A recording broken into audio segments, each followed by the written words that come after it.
Have you heard? Have you heard?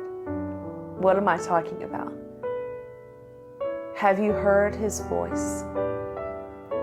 I want to encourage you with John 10, and I want to take time to read this. Why?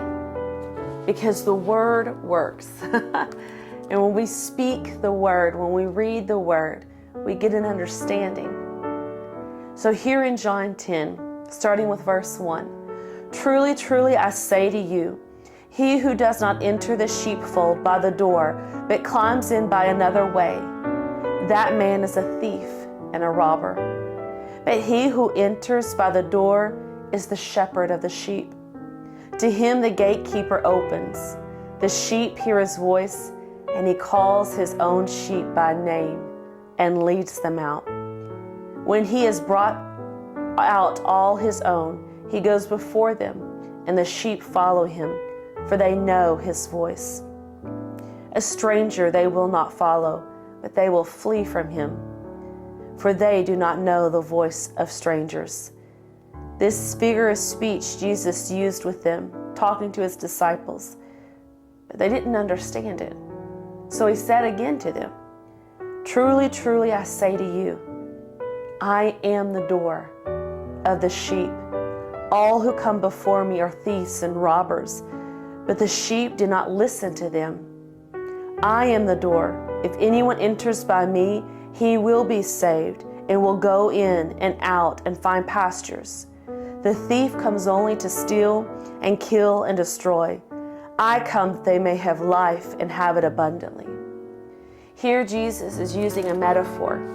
He's talking about him being the good shepherd, and those that follow him, that would know him, that would call him, and would recognize that God is their God.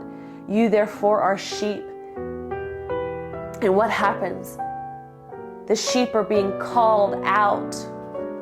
And then when he calls you out by name, he goes before you to lead you, and you know his voice. And the voice of a stranger you will not follow. I don't want you to think that you can't hear the Father's voice. Sometimes I say it, and I know there's other people that say it. I heard God tell me this. And they're thinking like, what? Huh? You heard God? And I'll say most of the time it's not an audible voice like, it's nothing like that. It's an inward voice. It's an inward quietness that I hear. And some people choose not to quiet themselves to hear that voice.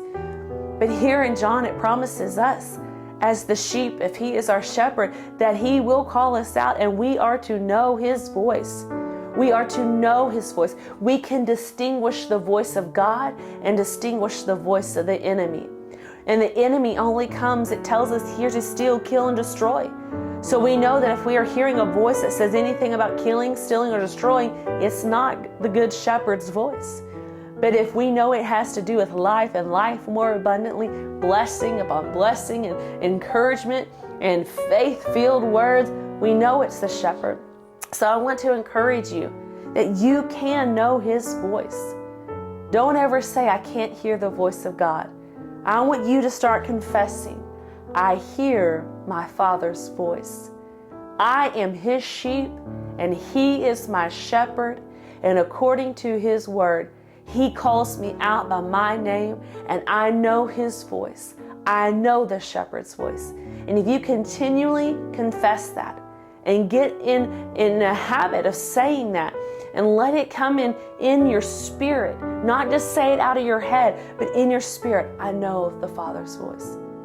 I know the Father's voice. I hear the Father's voice. You will come to a place where you will know his voice and you will hear his voice. And that is what he wants. He wants you to know his voice.